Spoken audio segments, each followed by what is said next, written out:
Hi everybody, it's Claire back with another art journal video. I'm just going to be creating a page in the large craft journal, just a single page spread, and I'm starting off using a piece of Dina's collage tissue paper. So if you've tried playing with any of this, you'll know that it definitely has a grain, it has a way that it definitely likes to tear. And the way I've just torn it is not it, which is why I've got quite a cool jaggedy edge to my piece of paper. It really doesn't like to tear going long ways down the paper. Going across on the short side, it tears easy, and you can tear in really straight lines, but not going this way. So actually I quite like this effect, these nice rough edges. So I'm sticking this in place using some matte medium, quite a lot of matte medium apparently. Sometimes it does come out a little bit fast. And then I've just mopped up a little bit using that old gift card. So this is the connected dot stencil from Dina Wakeley, and I'm pretty sure that I'm going to be using some black paint with this.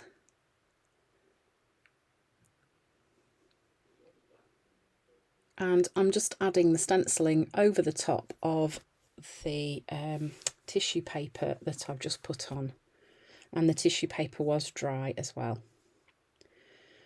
So you can see I've connected it to the top and the bottom, and also to the sides of the page, just so that it feels like it belongs. And then I had some paint left on my blending tool, so I've just gone round the edges of the page and also grabbed this craft tag as well and gone round the edges of that too with some of the leftover paint. So then this is, as you know, one of my favourite stencils. This I think is mineral. It looks like mineral. That's another one of my favourite neutrals. It's such a lovely colour.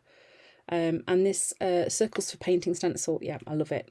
It's great for getting some large areas of colour onto your page. So I've used this for many reasons. It can be used to create focal points. It can also it can calm pages down. You can mask with it. It's just brilliant. It's so versatile. So here I'm just calming down this very black start that I've made to my page. I'm going for a bit of a monochrome theme with this page too, and doing the same kind of thing on my tag as I'm doing on my page. Now it's so funny because editing this video now, I'm actually thinking this would have worked so much better if I'd made this tag a big contrast to the page. So instead of echoing the marks and everything that were on the page, if I'd done the tag in some colours, I think it might have worked even better. And not to say that I wasn't happy with the page when it was finished, but often looking back at my videos when I'm editing them, I think, oh, I wish I'd done that differently, or I could have done it like this and not how I did. Anyway, it doesn't matter. I've added some black stamping. That was a darkroom door text stamp in a kind of scripty writing, which is quite cool. And then I'm just using my black gel pen and I'm just outlining those circles in quite a sketchy way. So then this stamp is from the Collaged Girls stamp set, and I'm pretty certain she's the Lonely Girl stamp. So I'm stamping her onto my tag. There she goes. She is so cool.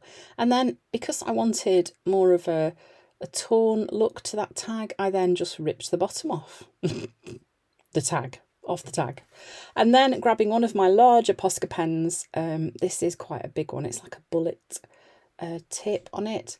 I've just done some white dots at the bottom, and then you can see I've gone in and added some more dots in smaller pens as well.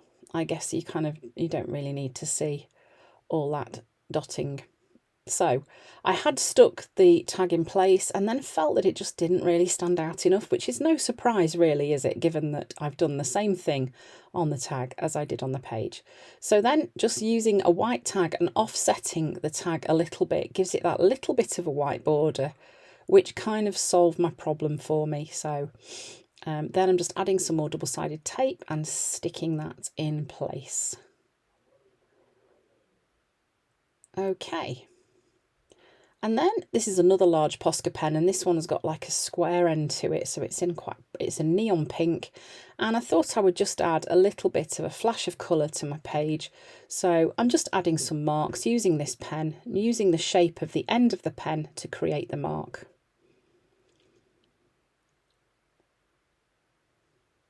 So it's funny, when I was creating this page, it definitely went through a phase where I decided I really didn't like it. But I pushed on through and actually ended up being quite happy with it in the end.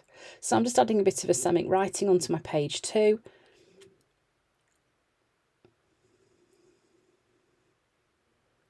And then these stamps are from Tim Holtz. They are the Noteworthy stamps, one of his more recent releases.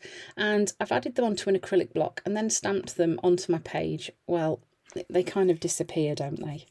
And as soon as I'd done it, I was like, oh, no, I don't believe it. They don't work. They disappear. And then I was thinking, okay, so I'll just stamp them in a few more places. And then I decided, after I put them back, that I wanted to stamp them onto some paper. So this is just printer paper. So I'm stamping them onto here because I am going to cut them out and stick them on the page from the white paper, and I will actually cover over the first place where I stamp them, and then my quote will stand out a little bit better.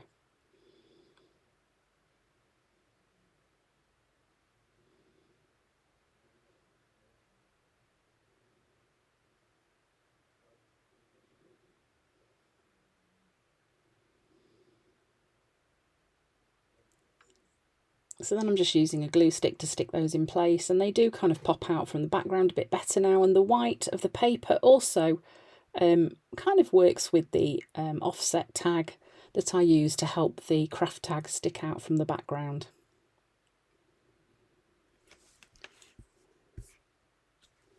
Okay, and that's pretty much it for it. It for this page. Goodness, I can't speak again. So I hope you've enjoyed watching me create this monochrome page using a little bit of a flash of pink at the end, and just working out how best to make things stand out and playing with the push and pull of the different elements on the page. So thanks for watching, and I hope to see you again soon.